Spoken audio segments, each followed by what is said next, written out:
Welcome to another episode of Mere Finance. Thank you for being with us. Today we're going to talk about some of the most incredible aspects in the US economy and that people and the average voter might not know. For years, BlackRock, the largest asset manager in the world with $10 trillion under management, proclaimed the future of finance through the lenses of ESG, environmental, sustainability, and governance, saying that we have to do renewable energy sources, that we have to stop with all white men boards of directors in big companies, that diversity hires have to be there, that governability was an issue of going into more liberal stances, and that the future was not oil, fossil fuels, and that, of course, did terrible. They did well for them for a year, then they backtracked because they were losing so much money, so many fights against pension funds. So, what is funny is that Joe Biden got elected through the same lenses. So far, though, the U.S., under his administration, has become the biggest oil producer in the world, or it continues to be, and at record high. So let's explore. Make no mistake of how one thing is what they say and another thing is what happens. So drill, baby, drill. This is what Donald Trump also says, that we have to be energy independent. I agree with that.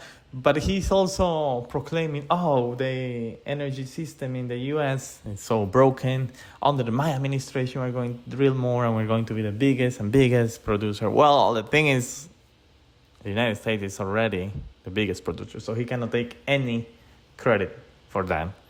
6 consecutive years of having the more crude production in any country ever. Russia 2013, 2014, Saudi Arabia 2015, 16, 17, and the United States, the first year of Donald Trump presidency, start being the leader. And then, as you see, in the last 2 years under Joe Biden's administration, it has really taken a huge advantage gap in the leader of being the biggest producer of crude oil.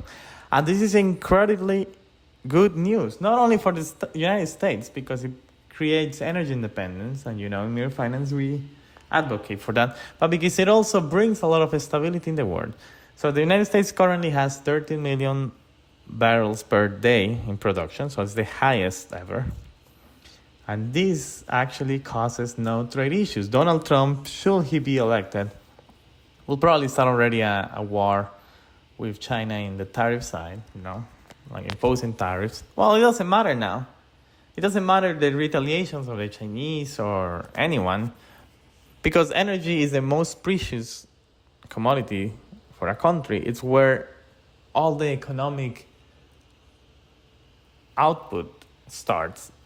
It's where it's the biggest input. Without oil, you cannot fight wars, you cannot produce anything. So this is not going to retaliate the United States in so it actually makes it more powerful. But it also causes less geopolitical issues, because God forbid tomorrow Venezuela blows up, Guyana blows up, Saudi Arabia doesn't want to deal with the US, or something happens there's trade commerce, something happens that makes oil not available across the world. Well, the United States, because it produces in-house, quote unquote, doesn't have to go and put his military power. It can actually be beneficial for the whole world, because now everyone will be at peace that the biggest consumer of oil is actually also satisfied with its own output in-house. So actually this brings a lot of peace, because if you remember in 1973, big inflationary period, oil embargo, and everything collapsed. In the United States, lines and lines of people for hours and hours trying to just get some fuel. It wouldn't happen anymore. They can blow up anywhere place in the world that produces oil. The United States will be fine because it produces its own. So actually it's pretty good. WTI crude is also being incredibly stable. You can see from 70 to 83 has been the range. So it's actually surprisingly, in the stability, I think there is 2 components, right? One is consumption, which has maintained increasingly. Another one is production, which has also been increased. So I think that provides stability. I know the consumption is not winning against production. So I think there is price stability. It's a little higher than the average, but in the last 5 years, we have seen big oil prices since after the pandemic. So this shows that there is some stability in the market. And in terms of stocks, both the gasoline stocks and the crude oil stocks are below mid-range. So there's 26 days of supply for crude oil and 24.5 for gasoline stocks. So put it in the mid-range, so not concerned there.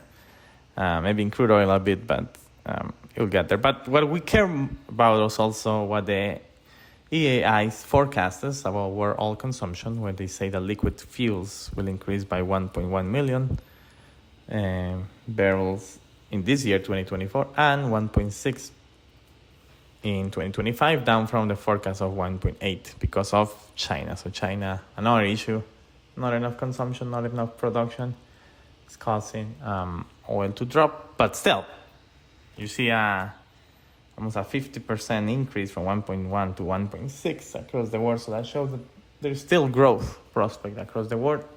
And I don't think inflation is going to recede anytime soon. If anything, it will hold a steady pace of decline, but not to the targets that the Fed wants. So this is the other overview. You can see price has been very stable, although 2022, after some supply changes, issues were solved, you can see still that the range is always in the 80s, 82, 84, 86, 2023, 2024, and projecting 2025. Same with retail gas prices. You haven't seen under $3 in a while.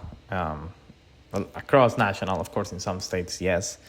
I remember in 2017, in Delaware and Pennsylvania, you can see 250, 280.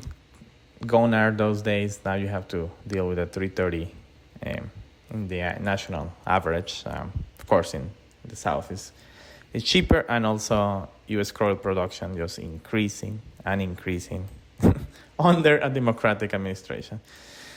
But the funny thing is here that in the last job reports, you can see there is not much growth in the, oil and gas extraction goes into the mining lodging, which actually was negative for this jobs report.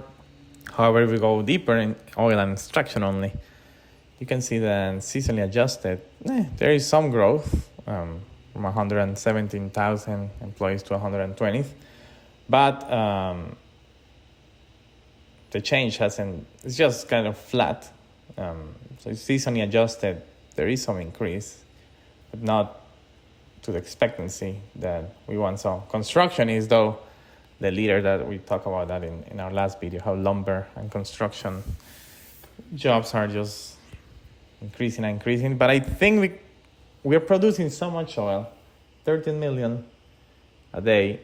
Although your employees in that sector hasn't growth as much. So I think there is some efficiencies there, which actually good news.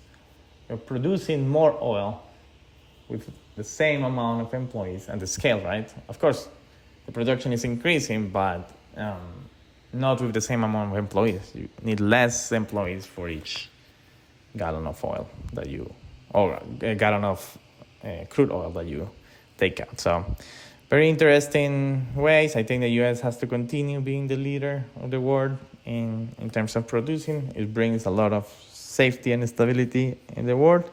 And it also brings a lot of good prospects, because we still believe that energy dependence is the key and the welfare of the society. So thank you for watching. Let us know what you think, and we'll wait for you in the next Mere Finance video.